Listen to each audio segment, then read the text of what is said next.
RPSC का बड़ा action, 524 अभ्यर्थी डीबार, जालोर में सबसे ज्यादा। राजस्थान लोक सेवा आयोग आरपीएससी ने भर्ती परीक्षाओं में धांधली करने वाले 524 अभ्यर्थियों पर गाज गिरा दी है। इनमें से 415 उम्मीदवारों को आजीवन डीबार कर दिया गया है।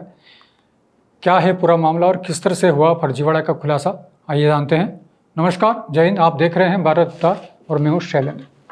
राजस्थान लोक सेवा आयोग यानी कि आरपीएससी ने फर्जी डिग्री, दस्तावेजों, दिव्यांग प्रमाण पत्र, जालसाजी व अन्य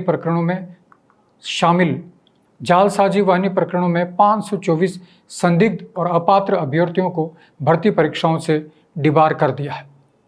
इनमें से 415 अभ्यर्थी आजीवन आरपीएससी की किसी भी परीक्षा को नहीं दे पाएंगे। शेष रहे 109 अभ्यर्थी को 1 से 5 साल तक की अवधि के लिए डीबार किया गया है। डीबार किए गए कुल 524 अभ्यर्थियों में से 514 राजस्थान के विभिन्न जिलों से हैं।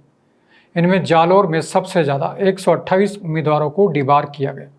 उसके बाद बांसवाड़ा में 81, डूंगरपुर के 40 अभ्यर्थी शामिल हैं। वहीं 10 अभ्यर्थी अन्य राज्यों जैसे उत्तर प्रदेश से 5, हरियाणा से 2, बिहार से 1, दिल्ली से 1 और मध्य प्रदेश से 1 है। बता दें कि आरपीएससी की ओर से धांधली या गलत तरीकों से नौकरी पाने की कोशिश करने वालों पर कड़ी नज़र रखी जा रही है। आयोग की ओर से किए जा रहे नवाचारों से पात्र और योग्य अभ्यर्थियों के हितों पर कुठाराघात की संभावना भी समाप्त होती जा रही है। दिखावटी तलाक लेकर नौकरी पाने वालों की भी होगी जांच। आयोग सचिव रामनिवास मेहता ने बताया कि सरकारी नौकरियों में तलाकशुदा महिलाओं के लिए कोटा निर्धारित है। आयोग के संज्ञान में आया कि इस आरक्षित कोटे से नौकरी पाने के लिए कई अभ्यर्थियों ने तलाक के फर्जी सर्टिफिकेट बनवाए हैं। इनमें से कुछ प्रकरणों में अभ्यर्थी की ओर से तलाक की डिक्री, दुरंबी संधि यानी कि गुप्त या कपटपूर्ण समझौता कोल्यूजन से प्राप्त कर तलाकशुदा कोटे में विभिन्न भर्तियों में आवेदन किया है। आयोग की ओर से ऐसे प्रकरणों में प्राप्त शिकायतों के आधार पर अनुसंधान के लिए जांच एजेंसियों को लिखा गया है।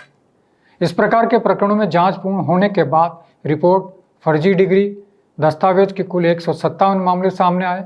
इनमें से 126 फर्जी बीएड डिग्री से संबंधित है। परीक्षा में अनुचित साधन प्रयुक्त करने के लिए कुल 148 मामले सामने आए हैं। ब्लूटूथ, मोबाइल, इलेक्ट्रॉनिक डिवाइस से नकल की कोशिश के 38 मामले, प्रश्न पत्र और ओएमआर शीट का दुरुपयोग के 62 मामले। इसमें प्रश्न पत्र या ओएमआर शीट को केंद्र से बाहर ले जाने, अवांछित टिप्पणी अंकित करने, ओएमआर शीट में छेड़छाड़ जैसे मामले शामिल हैं। डमी अभ्यर्थी के कुल 68 मामले। इसके अलावा अन्य कारण या जैसे परीक्षा आयोजन में व्यवधान, निर्धारित स्थान पर अन्य अभ्यर्थी का पाया जाना, परीक्षा फॉर्म में गलत सूचना, जिससे कई अन्य कारणों से भी 51 अभ्यर्थियों को डीबार किया गया। अब मल्टीपल एसएसओ आईडी से आवेदन करने वालों पर भी नजर रहेगी। आयोग की ओर से मल्टीपल एसएसओ आईडी से आवेदन करने वाला अभ्यर्थियों पर नजर रखी जा रही है। ऐसे आवेदक जिनकी ओर से एक ही परीक्षा के अलग अलग सत्रों में बैठने का प्रयास किया गया और इसके लिए मल्टीपल आवेदन किए गए, उनको भी भर्ती परीक्षाओं से डीबार किया गया। भर्ती परीक्षाओं में आवेदन करने के लिए 7 जुलाई 2025 से ही KYC प्रक्रिया अपने अभ्यर्थी को जानो यानी कि नो यूर कैंडिडेट शुरुआत की गई है।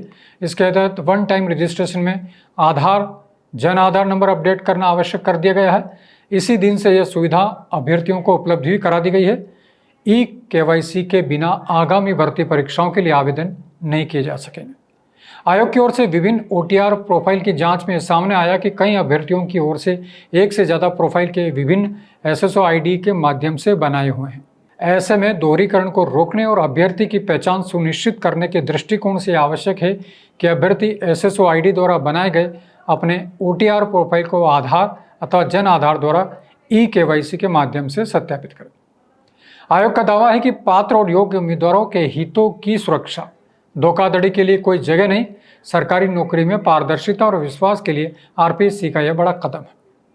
अब ब्लूटूथ से नकल, डमी कैंडिडेट और फर्जी डिग्री जैसे खेल खत्म होने की अपेक्षा की जा सकती है। योग्य उम्मीदवारों को राहत और धोखेबाज और फर्जी अभ्यर्थियों पर शिकंजा कसना माना जा सकता है। तो इससे साफ मैसेज है कि आरपीएससी का यह एक्शन उन सभी के लिए चेतावनी है जो गलत तरीकों से नौकरी पाने की कोशिश करते हैं। तो इस पर आपका क्या मानना है? क्या KYC और सख्त निगरानी से फर्जीवाड़ा खत्म होगा? अपने विचार कमेंट में लिखें। वीडियो को अधिक से अधिक शेयर करें ताकि जानकारी अधिक लोगों पर पहुंचे। और आप जुड़े रहे भारत अवतार के साथ। जय हिंद।